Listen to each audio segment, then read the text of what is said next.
Boys. Look at all these people. Small, but it's okay.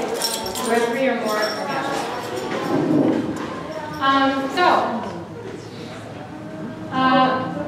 The title of this sermon is called Shifting Our Focus. It was actually inspired by a book that I read recently. One of the things I like to do in my downtime, whatever downtime there will be, I'd like to say I read this book. I didn't actually read it. I listened to the Audible version because I can't seem to find the time to read. So I listen and I clean. So I'm in a book club actually with Naomi as well and a couple other girls. And we read a book called What Alice Forgot. Not Alice Cotty, but different Alice. And basically the premise of it is that she, when we meet Alice, she's taken a really hard fall at the gym. And she's hit her head, and she basically has forgotten the past 10 years of her life. She's 39 years old, and she thinks that it's, I think, 1999, and she's 29 years old. And at her 29-year-old self, she had recently got married to the love of her life. You know, they're madly in love. They had just bought a fixer-up of her house. She's pregnant with her first child, you know, and she's kind of this carefree kind of girl, you know, got the world in front of her, and she's like so excited. But as you know, people around her, you know, her mother, her sister, her mother's newish husband, they come and they talk to her, and they basically start piecing together the pieces of her life because she can't remember a thing, you know. But she finds out that you know, she's not 29, she's 39. She's had 3 children, and she has a rockin' body. She was never like fat, but she wasn't really all that fit either. But suddenly she's got the perfect body of a model, you know. Like she looks in the mirror and she's deeply surprised. She's like, I'm not a gym person. I don't know when I started going to the gym. And you know, and when she gets to her house, it's like, you know, when they made that fixer-upper, when they got there, they had a list of all the things that they were going to do in great detail, and they accomplished all of them with a bonus pool in the backyard, you know, and all the whole neighborhood had come up, you know, and she was like, this is my dream house, you know, this is incredible, this is beautiful. You know, she's organized, she's schedule-oriented, and she's like involved in everything, you know, in the community. She doesn't have a job because she's so busy, you know, being involved in the community, being involved in the children's activities. She's in all these organizations. And she's also realizing that her family kind of seems to resent her a little bit. She's always very busy. Maybe too busy for them, too busy to hear what's going on in their lives. Mom's pretty understanding, but her sister has been struggling to get pregnant and felt like, you know, her sister with 3 children couldn't possibly understand all the IVF injections, all the other, you know, the different things that she has to go through. And so she kind of resents her a little bit, and they have a struggling relationship. And above all, her biggest shock is the fact that not only does her husband seem to despise her, but they're actually getting a divorce. And it's like, of all the shocks, she has this perfect dream life. You know, everything is like perfect. She's just this model citizen. All her friends are telling her, wow, she's so great. Alice can do everything and anything. She's so amazing. And yet her husband is like getting ready to divorce her. And so as we're going through the story, you know, as she's trying to piece together what happened with her and her husband, where did it go wrong? We're waiting for this like one moment, this one traumatic experience. It must have been abuse. It must have been an affair. You know, maybe it was an addiction. You know, something must have happened. And we find out that it was none of those things. It was life. Life kind of just happened. She had, you know, her husband Nick had gotten moved up in his job with a lot of responsibilities. He was away a lot of the time, and he kind of stopped helping, you know, stopped being with the kids and helping out at home because he was busy. He was working, you know. And then she in turn got her made a best friend across the street, and they started doing everything together. You know, she had gotten her emotional connection that way, you know, with a very good friend, a perfectly lovely woman, you know, and they start doing everything together, you know, they start getting involved in their kids' stuff and the organizations and just, you know, being busy and filling up their life that way. And there's a freak, you know, there is a big trigger. This friend, she has a freak accident and she dies, and that's like, it's traumatic. It's the catalyst to push her to say, I want a divorce. I need to remove the unhappiness, the unpleasantness from my life. I need to move forward. And she says, you know, finally, you know, it was a long time coming and we're getting a divorce, you know. And so what she's seeing, but what she had this opportunity was to jump 10 years into the future, to see a glimpse of the future and realize that a lot of things were great, but the things that were most important to her, her relationships, had fallen by the wayside. Not just fallen by the wayside, but they were ready to crash and burn. And she's, you know, that's huge. Like, what if we had that chance to look 10 years into the future? You know, I think if my 22-year-old self had taken a look at my 32-year-old self, what would I see? Would I be happy with where I've accomplished, where I've gone, what I've accomplished? I think I would be surprised, but happy. I didn't know who Mike was when I was 22. I didn't think I would have 2 kids in a house. You know, I'm currently pretty happy, but then I think, what if I had a glimpse at my 42-year-old self? Right now, Mike and I are lovey-dovey and very in love, and, you know, but who knows what could have happened in 10 years? I think, what if we're Alice and Nick? You know, what if life happens and we find ourselves drifting apart? I find myself becoming too busy, too organized to take care of the people that mean the most to me.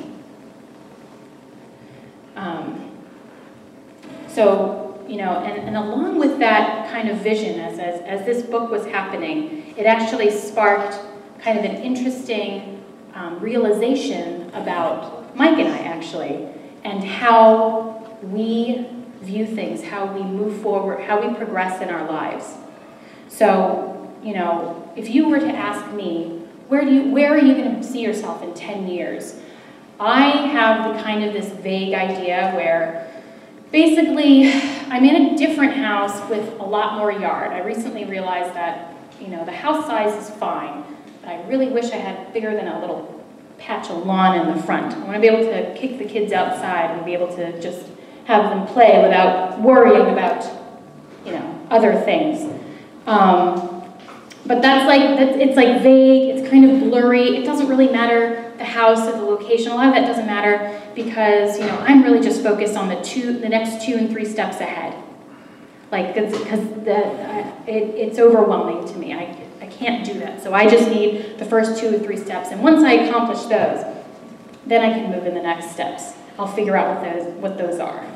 You know, but if you ask Mike where he wants to be in 10 years, he's got very clear visions, plural, many, and preferably they're happening all at the same time. So his vision is we have, you know, a farmhouse on farmland. We have a personal, like a family farm, but we also have like a compound where all of our closest, you know, family and friends live, and we're all kind of in this, you know, space together. We're working together and, you know, helping each other out. But also, we've homeschooled our children, and we also have an RV, and we also go on road trips, and we take the children with us. And you know, and also there's we're growing mushrooms. Mushrooms are very easy to grow. We only need a small space, and we will sell them to local restaurants. Fresh mushrooms, a variety of mushrooms, delicious, easy to do. Not enough people do it. We will do that. We will probably be making and selling fudge, and Mike will take whichever catering jobs he desires because he has that freedom. Like this is the clear. Also, I'm doing amazing in my voiceover business. Yes. So that's the other. He hasn't forgotten about me. I'm there too. So he's got these clear visions. And so when he talks to me and he says, dream with me, you know, like let's have a conversation.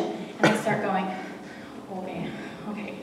Okay, so how much is this going to cost? I don't know anything about farming. I start looking up videos. What if it fails? What if we invest a lot of money into our farm and we don't do really well?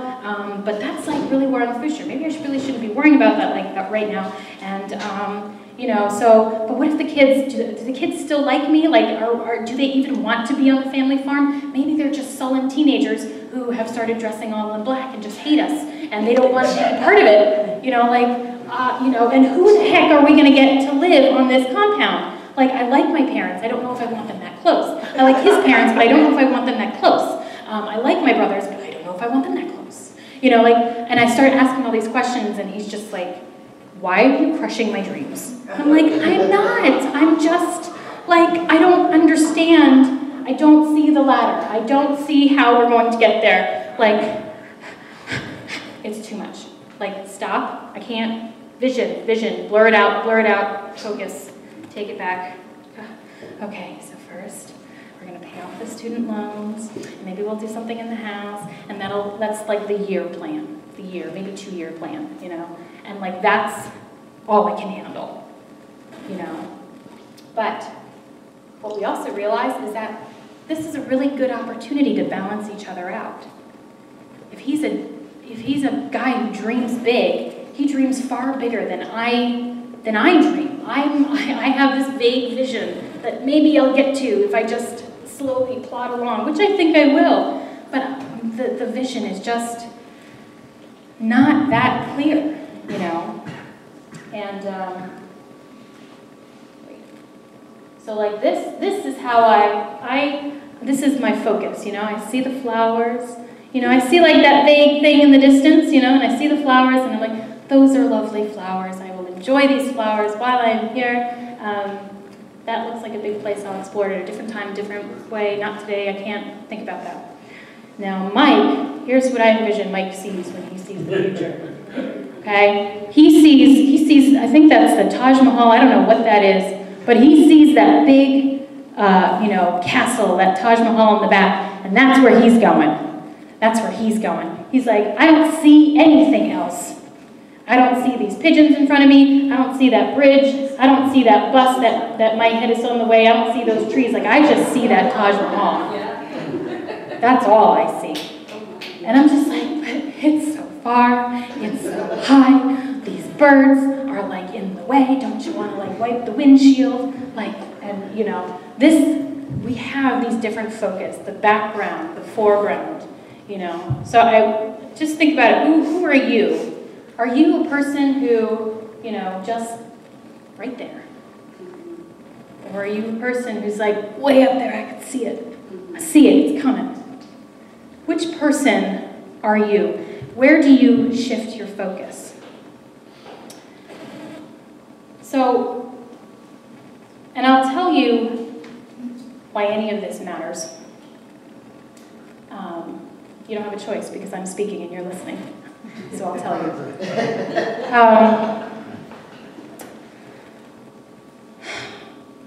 Because on so many levels in this world, there's so many different places that we can focus on. We can focus on ourselves. We focus on our family. We focus on our community. You know, our nation, the global sphere.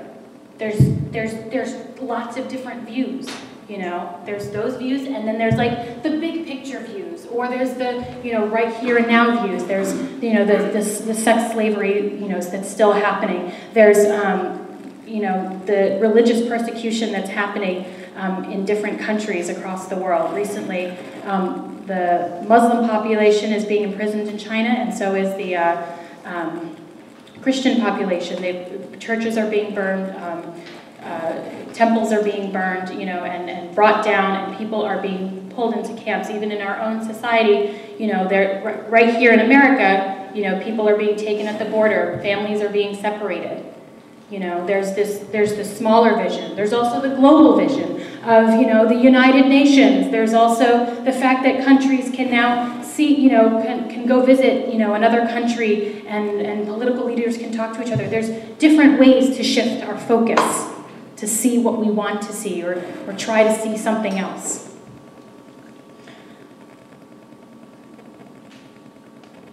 And so we kind of start asking ourselves, and when we get into this space, we go, what is God's plan? God has a plan for you. Well, I don't know what it is. I'm trying to figure it out. I was given several religious books. They all had an answer. They were all a little different. I'm mostly confused, don't really know where to go. And if you've seen this, there's your plan, God's plan. They're very different. So like what, maybe God's plan, we've heard we live a good enough life to get through to the pearly gates of heaven and walk the streets paved with gold. Maybe that's God's plan. Or God will destroy the earth in a major apocalypse and killing everyone except 144,000 people, which is obviously I'm one of them.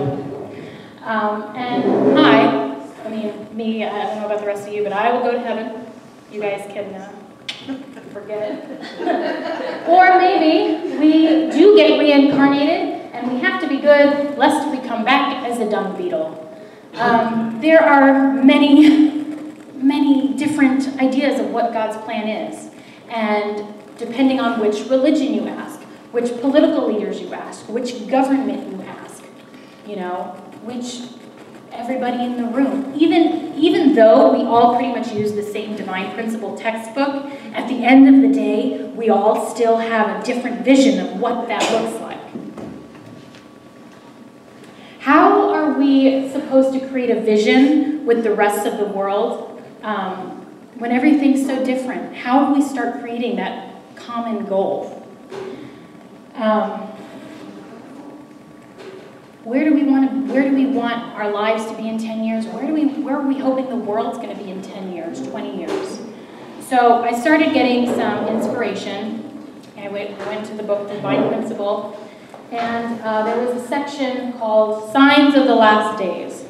Now, to be clear, personally, I have stopped caring about whether or not we are actually in the last days, whether or not there's actually going to be an apocalypse, whether, Revelations will manifest itself literally or metaphorically. I have no idea, and I have stopped caring because it doesn't affect what I'm doing right now.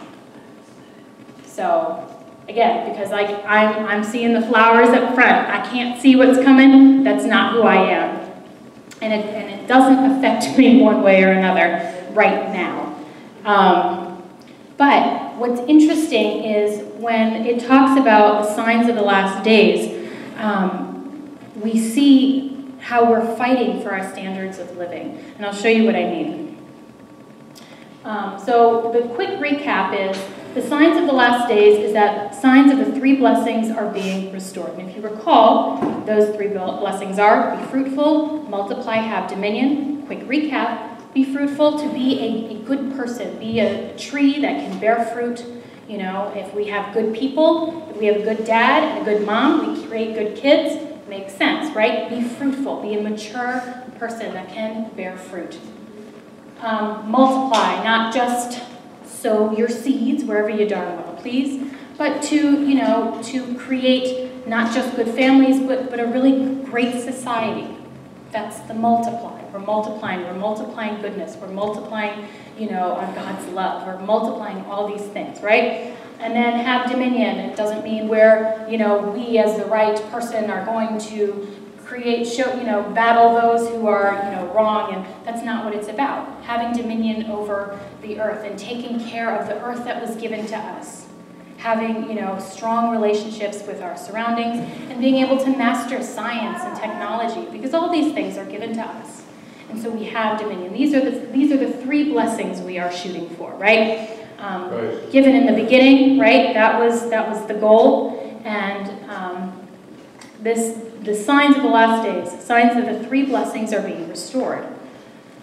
So, signs of restoration of the first blessing.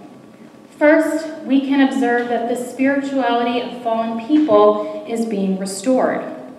So, as we know, the fall happened and the world kind of descended into this ignorance and darkness.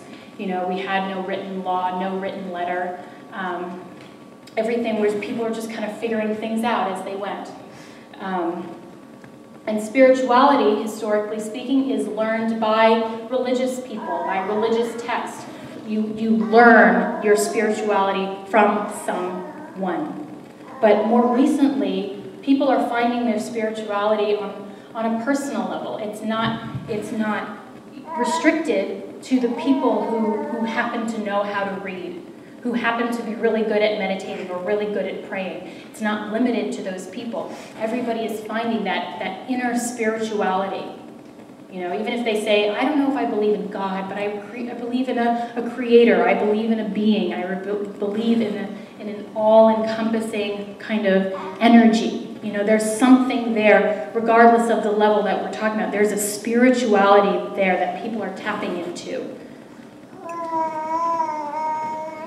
A second sign that the first blessing is being restored in the present era can be seen in the historical trend toward the recovery of the freedom of the original mind. So right along with that, you know, people are not taking, you know, different texts at face value. You know, when we're doing our parenting, you know, when we're talking with other moms, you know, it's like basically the advice is, look, there is a book, there's many books you can read. At the end of the day, you got to look inside yourself, you got to look at your baby, and you got to figure out what's going to work for you guys. And you got to, you know, figure out what works with you. You know, and that's people digging into their original mind. That's people reading a lot of religious texts. I mean, we all come to Sunday service, we all hear the same services, and there's a lot of things that we hear that we go, yeah, that makes sense, and other things we go, I don't know. Or I don't think it's quite that way, I think it's more this way. You know, lots of things we hear, we're digging into our original mind, the seed that was planted by God, that gives us that connection. Oops, don't know what I did. Can you fix it? Thank you. And so we're trying to, and that original mind is what's bringing us step by step closer as a society. And we're tapping into it, we're digging into it.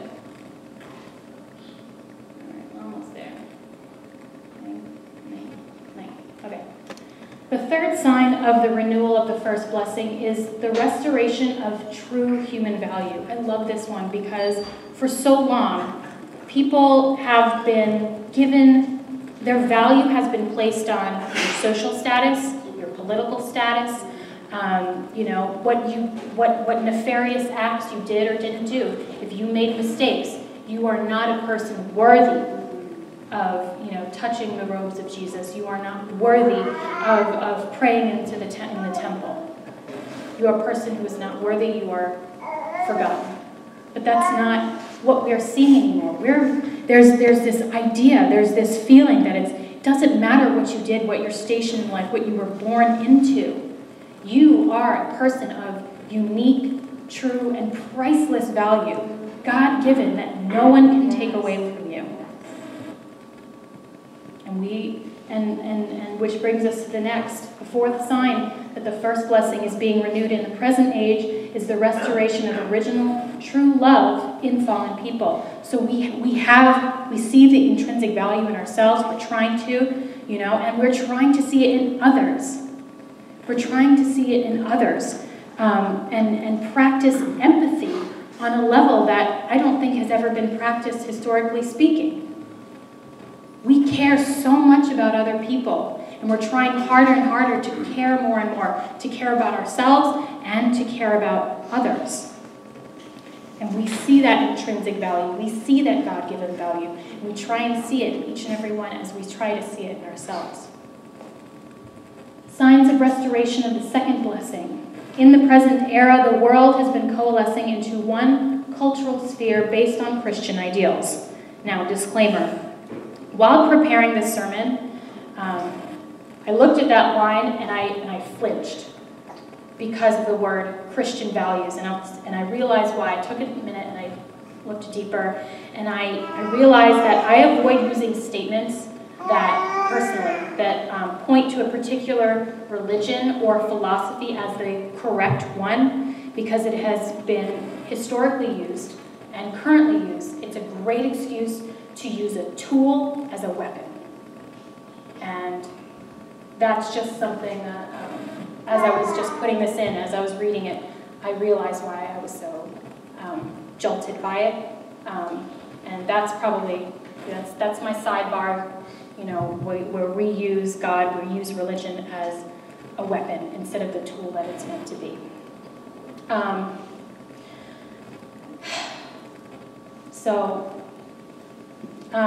But regardless, I lost my place.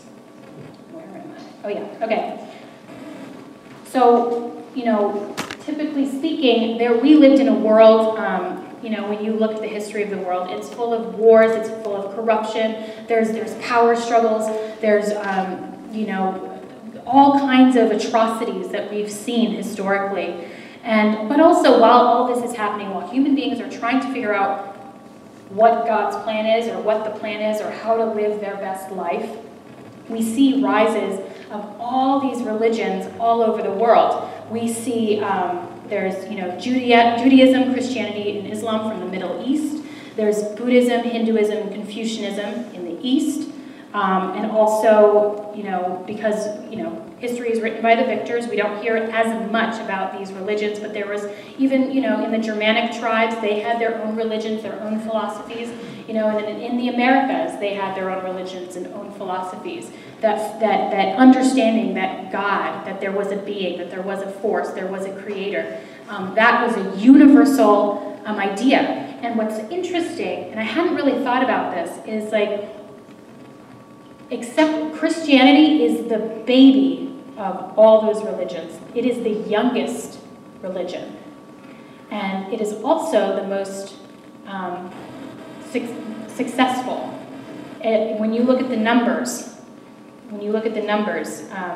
Christianity has the highest amount of people in that religion, Christianity and Catholicism, and Islam is a number 2. And funny, probably has to do a lot with the Holocaust, I imagine, but Judaism is like number 8. But so it's interesting that Christianity, though the baby of all these religions, has taken the number 1 spot. So God has worked his providence to restore the heavenly sovereignty by degrees. He sends prophets and saints to our fallen world to found religions and raise the level of morality. He establishes governments with higher standards of goodness, which come to oppose and destroy regimes with lower standards of goodness. And this has been the history of the world, where incrementally, and this is important, step by step, I think, sidebar is when we're expecting for God to blow us away with this big change, with this big, it's even now, growing up in the movement, we've had all these, historical checkpoints where we feel like, something's going to happen now. I can feel it. The sky is going to darken, and there's going to be fire and flood, and it's going to happen. And it didn't. And we're like, why? Because everything happens incrementally. Everything has happened step by step by step. There's very, very rare moments besides the flood, besides a few other select points where everything was just, changed in an instant, and then the world was renewed and restored. That's not how God works. That's not how we work. We still have to do the work. If I were to rise up to heaven right now because I was chosen, I'm still not perfect. I still have work to do. We are incremental people. We are created that way.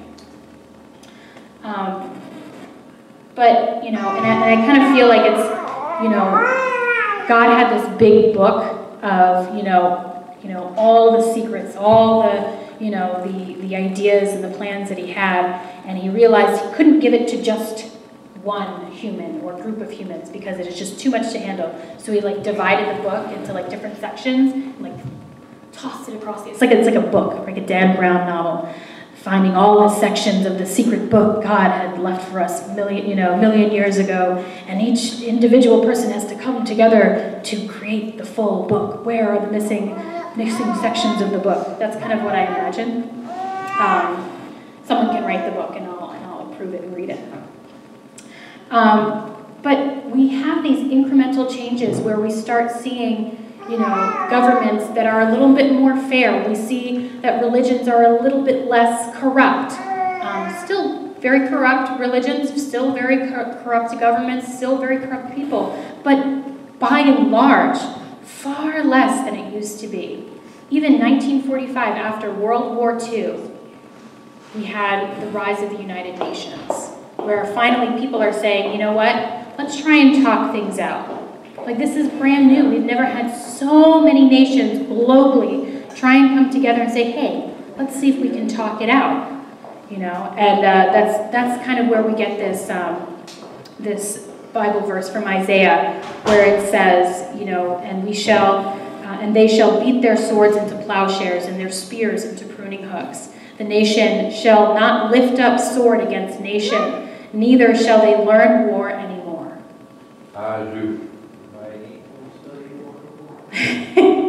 So we're trying to build, not tear each other down. You know, and even actually the look of the family, you know, what a family unit is supposed to look like, how they're supposed to engage with each other, that is getting a whole new shift. The way we treat children, where child labor used to be a big thing and it was very normal. We're beating your children with, you know, a lot of people still think, you know. Personally, I think little smacks on the butt, smacks on the hand are like, you know, fine. But, you know, for some of you may remember the switch. A coat hanger, a belt. That is unacceptable today. You do not do that. You will get Child Protective Services called upon you. You know, as much as half of us feel like that's spoiling the children of the world, the other half is like, that's pretty darn incredible. Where again, we're trying not to use swords to beat people into submission. We're trying to use words and love. You know, so that our families are based upon love, not based upon fear. You listen based upon love, not because you're worried that your father's going to come home and give you the belt. How we treat criminals. You throw them in a cell, you forget about it. To the curb, they're no good. But there's this movement where it's like, you know what? People have had difficult lives. And we are trying to rehabilitate them with empathy and love. That's huge. That's huge. Prisoners used to be worth nothing. You're a criminal. Forget it. But now that there's this shift happening where we're trying to raise our standard of goodness, you know.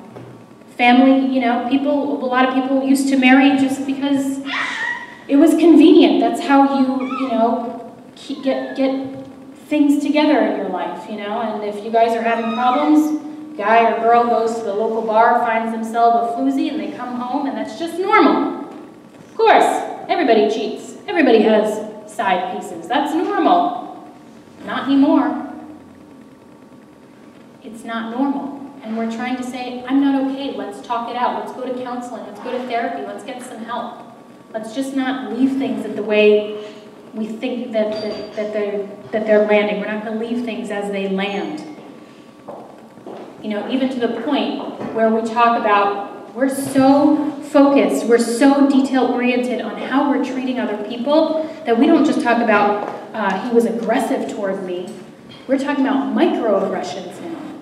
We're talking about things that we are trying to be so sensitive about the hurt and pain of other people that we go so far as to talk about microaggressions. Small things that are just leading up. And I think, and personally, I think a lot of people are like, everybody's offended by all these things nowadays. And maybe they are, but I don't think it makes us worse people. I think it makes us better people. We are telling people uncomfortable truths. Uncomfortable truths, and people don't like it. Because it means that they have to change. They have to become a different person. But we try to really, on fundamental levels, change the way we speak, change the way we treat other people. Even PETA says, don't say beat a dead horse, you know, as part of your phrase. Don't use that as your phrase anymore. And a lot of people are like, that's silly, that's stupid. We're not actually beating a dead horse. But it shows how we treat animals, how we care about animals, how now it's like, you know what, I think we can change our language. We're getting so finely tuned in how we should treat other people, how we should treat, you know, our surroundings, you know.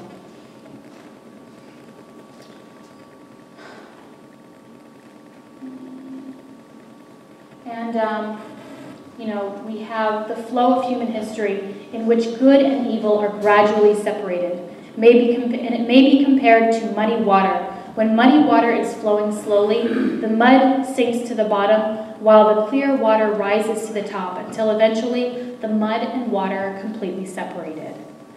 And this actually kind of metaphor has gotten me through a lot of tough times. Because when I can't figure out where we're headed, when I can't figure out what the plan is, what it's supposed to look like, how the heck we're ever going to get anywhere, it feels like, you know, this ideal kingdom, this ideal world is just a long way off. But we realized in the beginning of time, the water was so thick of mud. But over time, it separates. And I have to remember that when we move slowly, when we move in these increments, as we go step by step, the water starts separating itself, even if we can't see the end of the river. It's got so many bends and twists and turns, but we know that we are doing incrementally better, that it starts separating, and the path becomes clear, slowly but surely. And that is a big help to me, because I can't pretend to know what the actual plan is supposed to look like, but I know if I'm getting better step by step, it's gonna happen. And the last, signs of restoration, the third blessing. Internal dominion denotes dominion of the heart. A person who reaches perfection and comes fully to resonate with God's heart will experience God's heart in his own reality. Hence, he will be able to love the creation with the same love as that which emanates from God's heart and appreciate its beauty with the same delight as God. And this is another important thing that I see. Again, it goes along with all these little ways that we make changes. And it doesn't necessarily mean, you know, that every person is spiritual, that every person is you know, a Christian, you know. It doesn't mean that. It means that even if we don't identify as those things, even if we identify as atheist or agnostic, and we don't even believe in a higher power, but people are being good because it's the right thing to do. And that's pretty amazing. Yes. You know, they don't give a crap if they're going to heaven or hell. That doesn't matter. Because right now, this person needs help, and it's the right thing to do. Right. You know, you know, Mike has worked in the industry of, you know, the service industry. So, you know, when he goes to, when we go to the diner, he always gives a little extra because they're working hard. You know, there's little things, you know, there's the people who just splay out all over SEPTA, just put their bag wherever they please, put their feet up, you know. A lot of the guys, they just take up the whole space, man spreading. And meanwhile, the girl right next to him is just taking as little space as she possibly can. But then there's people who, you know, they're like, here's my space, I'm keeping my backpack on my lap, you know. This train could be full and I could just be spreading out all over the place and nobody would say, a lot of people wouldn't say anything. Because you know what? I'm not trying to let this ruin my day. But a lot of people just do it because it's the right thing to do. And people, you know, there's all kinds of people who are helping organizations for drugs, sex trafficking, you know, for environmental, even the way that we treat animals. You know, we take in a stray cat or dog because all the animals deserve to be loved, to be taken care of. We pick up trash around us because, you know, the earth needs to be taken care of. We try not to pollute the air because the earth needs to be taken care of. We were given the responsibility to take care of the earth. And there are many people who are doing it just because. They are resonating with God's heart, whether they realize it or not. They are seeing the intrinsic value of others. They are seeing the intrinsic value of the earth. And they're taking responsibility for it. And that's big. Good, just because. And, you know, the last section, external dominion, denotes proper mastery of the creation through science and technology. This needs very little explanation. Obviously, we are living with more technology, you know, and the ability to communicate across the globe in a matter of seconds.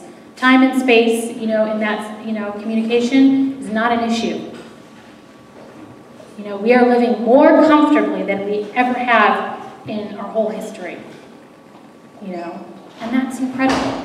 You know, we are understanding science more than we ever have, and it's not stopping. It's getting, you know, more and more intense, you know, and inventive, and making our lives easier and easier every single day. People today can travel and communicate with each other almost as if they were all living in the same village. People of all races from east and west can meet with one another as easily as if they were members of a large family. People on all 6 continents are crossing the oceans, seeking friendship and brotherly love. You know, things are moving, things are happening. When we're in this teeny tiny vision of like what's happening right now, when we're so focused on what's right in front of us, it can be really hard. But there's so much, you know, we are bringing to light the problems of the world and forcing them to be addressed. You know, the Me Too movement, you know, is like women have been just assumed that they are meant to be a thing to be used, a thing to be just taken advantage of. A catcall is no big deal. And a lot of people are saying, what's the big deal? I paid you a compliment. No, that's not what that is. You are not respecting my intrinsic value. You are trying to threaten me. You are trying to show your power over me. And that makes you uncomfortable, but I don't care because it's not right. You don't treat a daughter of God that way. You don't treat a son of God that way. It's not okay, and we will not stand for it anymore. And it makes people uncomfortable. The Black Lives Matter movement makes people really uncomfortable. People are saying, you know, and again, there's another book that we read, and I think I read it in high school too, Black Like Me, where a lot of the same, you know, this guy goes undercover. This white man, this white reporter decides to basically darken himself to make him look African American. And really, you know, this is in the 1950s, right? And you know, a lot of white people are saying at the time, our relationship with the blacks is fine. They are happy, we're happy, we have equal rights. Look, they're in school, they weren't in school before, and we're in school. What could they possibly want? You know, and all the black people are like, a lot more. There's a lot of problems. There's a lot of issues. And this guy is seeing it firsthand. And he's like, actually, white people, you're wrong. There's still a lot. And the same, it's funny because reading this, it's written in 1950, and we're still hearing the same lines. And it makes people uncomfortable.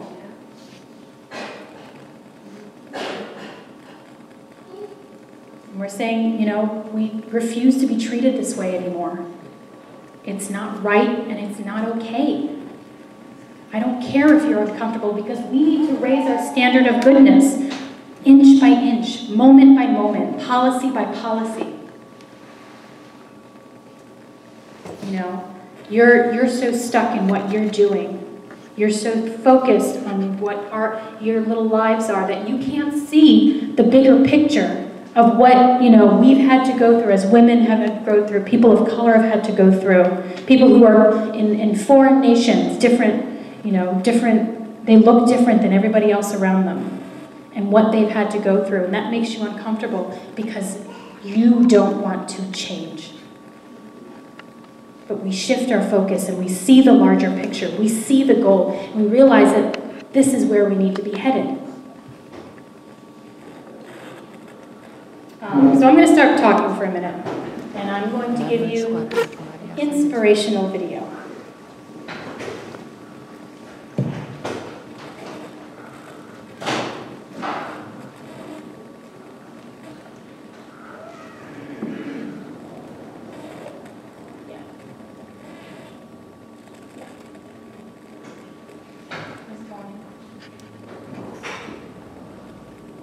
Yet you cannot seem to push through the mental block, that you have something that you'll...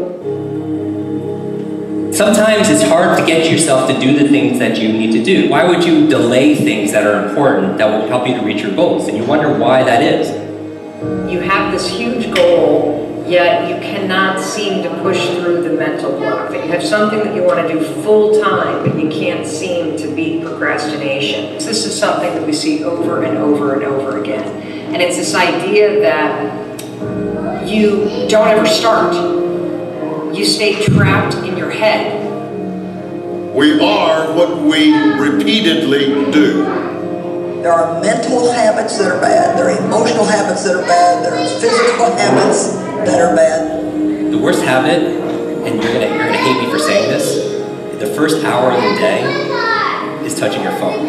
It's the worst thing you can do because you have that addiction to it. And I'll tell you there's a reason why you want to do it. When you wake up, talk about brainwave states, we're talking about superhero states, your brain cycles through different brainwaves. Beta is when you're most awake. You're in beta, most of you right now. Delta is when you're asleep. In between theta and beta, when you're most awake, is a state called alpha. Right? It's a state you go in when you meditate. States you go into when you do deep breathing. Your character is formed by habits. And habits are formed by discipline or the lack of discipline. You have good habits because you discipline yourself. We have bad habits because we don't discipline ourselves. So that discipline becomes habits, and those habits become our character. I've never really viewed myself as particularly talented. I've viewed myself as, slightly above average in talent. And where I excel is ridiculous, sickening work ethic. While the other guy's sleeping, I'm working. While the other guy's eating, I'm working. Most people who procrastinate they're in a state of procrastination. That's the feeling, right? Or they have a poor strategy for executing things, getting things done. One of the best ways of changing your state is by moving your body, right? Because as your body moves, your brain moves. The thing about life and business and success is that you have to be willing to start. And for people that procrastinate, starting is the hardest part. For people that worry, for people that think too big, starting is the hardest part. If you want to get off the cycle of bad habits and average choices that you've been living in, go out of your way to take a small step forward, then another and another. I learned very young that you don't try to build a wall. You don't set out to build a wall. You don't say, I'm going to build the biggest, baddest, greatest wall that's ever been built. You don't start there. You say, I'm going to lay this brick as perfectly as a brick can be laid. There will not be one brick on the face of the earth that's going to be laid better than this brick that I'm going to lay in this next 10 minutes. And you do that every single day, and soon you have a wall. And I think psychologically, the advantage that gives me over a lot of people that I have been in competition with in different situations is it's difficult to take the first step when you look how big the task is. The task is never huge to me. It's always one brick. How do you force yourself to do it? You can wake up in the morning and say, today I'm committing to making small progress on this thing I'm curious about. I believe there's a success formula, and it takes two parts. It takes, first, showing up. 50% of success is just showing up. And I think in life, you want to show up. Show up for your health, show up for your relationships, show up for your career, show up for your service. But just showing up, is that just going to get the job done? No, you have to play full out. Why you're doing the things that you're doing. Why do you have the bad habits that you have? Like when you find yourself at the same point over and over and saying, oh, this is like Groundhog Day. Why is it that I just keep landing in the same spot over and over? Well, you have to look at it and say, what are the things leading up to that? What are the decisions I'm making? What are the habits I'm doing? Why am I doing the things that I'm doing? And pretty soon you can start to recognize your own patterns. When you can recognize your own patterns, that's when you can create change. You will feel resistance. You will struggle. You will start to feel like it needs to be perfect. You're going to come up with excuses. You're going to talk yourself out of it. Why? Well, because you're used to thinking, and now you're asking yourself to do. Why am I explaining what you should expect? The reason why I'm explaining what you should expect is because it's normal to feel those things. It's normal to feel scared. It's normal to feel like you don't want to do it. It's normal to think about doing it perfect. Letting those things stop you is a choice. The road to success is through commitment and through the strength to drive through that commitment when it gets hard. And it is going to get hard and you're going to want to quit sometimes, but it'll be colored by who you are and more who you want to be. The only solution is micro action. That's it. I don't want to hear shit about your big goals. In fact, for everybody out there, I don't want to hear shit about your dreams and your goals until you're actually taking the actions every day for a couple weeks straight. You don't get to talk about your dreams until you can prove that you wake up and every single damn day you push yourself to take one small action forward. If you can do that consistently for a month, then you can start talking about your dreams. Then you can start talking about how you make money out of it. Then you can start talking about how you build skill around it. But until you can actually get your ass out of bed and make the commitment to yourself to do the actions required, you're just all talk.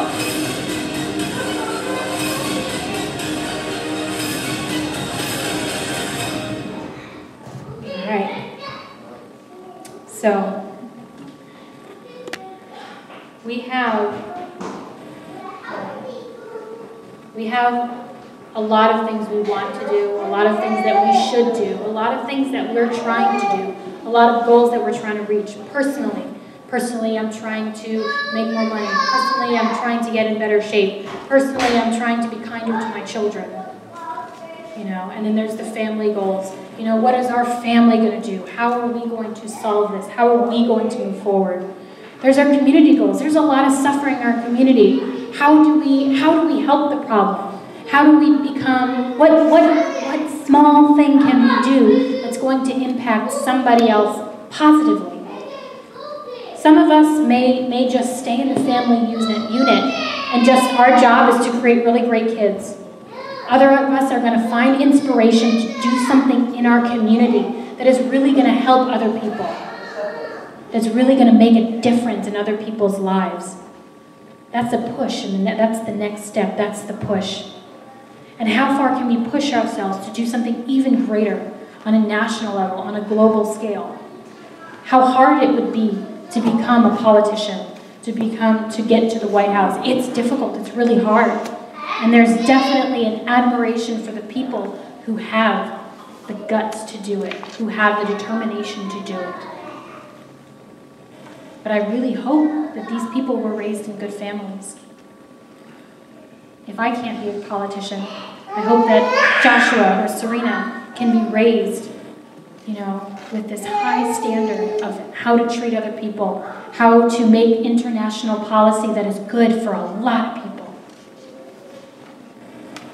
To raise my son to treat women with respect, to treat his sister with respect, to treat his wife with respect. To have my daughter feel like she can do amazing things, that she does not have to be defined by the fact that she's just a girl. And she knows she's not just a girl. She is more physical and more strong than I ever was, especially at that age. So we have these visions. Some of them are very clear to us, so we can see that big vision in the future. Other of us are just kind of just really focused on what's happening right now. But 10 years ago, are you happy where things are now? Are you pleased with how far you've come or how far you didn't come? And where do you want to be 10 years from now? Every time you talk to a motivational speaker, they say, you need to know exactly what you need, exactly what that looks like. If you want to be rich in 10 years, you need to know what color the car is going to be. You need to know how many rooms the house is going to have, and what color flowers, what's the organization of the flowers in the front. You need to see it so clearly, you know. But once you have that vision, once you've created that vision board, right, then what are the steps to take? Let's break it down into yearly goals. Let's break it down into monthly goals, into weekly goals. You know, all those daily goals, step by step. My last sermon was, I think it was Was it mini habits? Mini habits, teeny tiny things. I love that because I started going to the gym. I don't know if you can tell, I've never gone to the gym this consistently in my life. But my goal, I'm strong. No, I'm thinking like it would be nice to drop a couple pounds. That would be nice. But you know what? I can't, it's too big for me right now. I just need to show up. I just need to get there, and just do something. I don't know what I'm going to do, but I'm going to do it. And I used to attend, these, 30, 45-minute classes. I remember one of the first classes, it was like we were doing a leg exercise. At a certain point, like my legs stopped moving. I could not will it to move. It was dead. I was like, okay, it's rest time. Come on, leg. We're just doing the rest. We're stretching. No, you're, okay, it's stuck. I'm just gonna, but I showed up and I was like, yes. Small changes, small goals. Start drinking more water. These mini habits, these small things that are pushing us forward. I still don't have the big vision. I'm working on it, but I have these small incremental daily goals. I've been going to the gym 4 or 5 times a week. That has never happened before in my life. Thank you.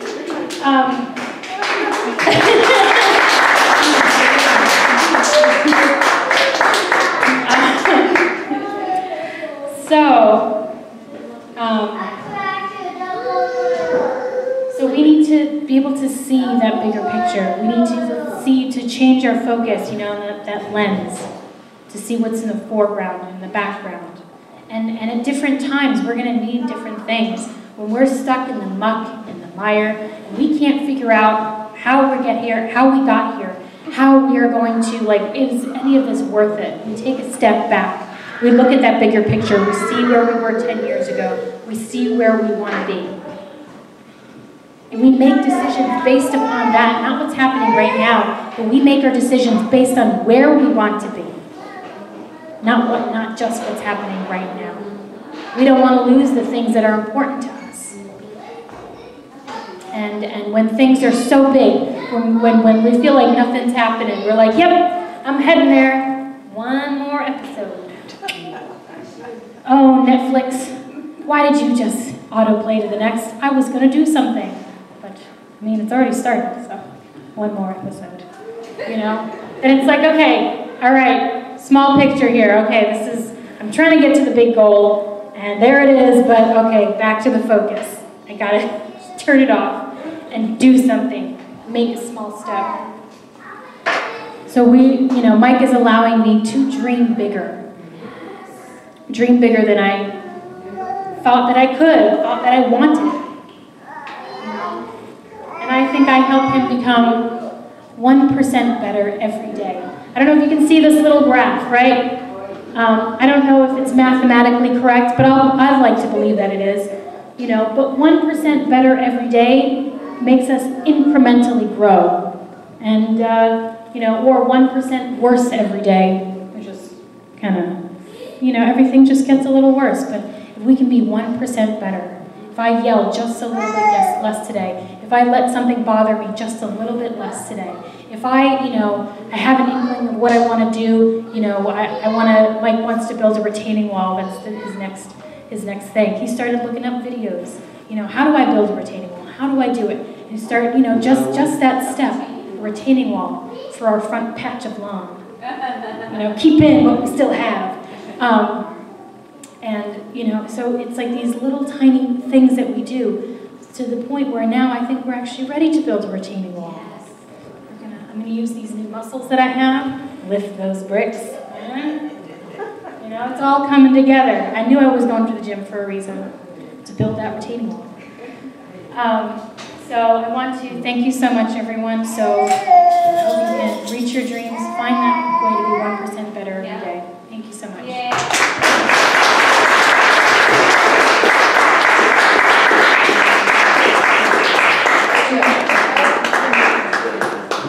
Please join me in prayer.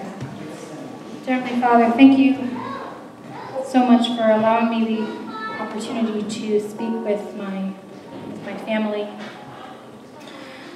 Oh, Father, it's been a long time coming, a long time of waiting, trying to get from the fall back to what was originally meant to be a place where you are loving others